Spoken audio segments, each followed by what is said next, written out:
আজি বিধানসভাত মুখ্যমন্ত্ৰী হেমন্ত বিশ্ব শৰ্মাই বহুত ডাঙৰ এটা ঘোষণা কৰিলে।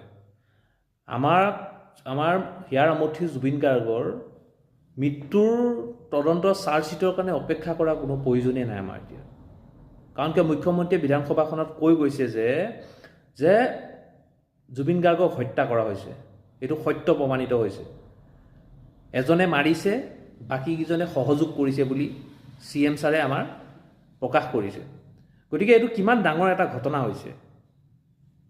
আমি ইয়াৰ পৰা এটা দাবী কৰিব লাগে আজিৰ পৰা, #জাষ্টিচ ফৰ জুবিন গাৰ্গৰ 6 মিলিয়ন পাৰ হৈ গৈছে।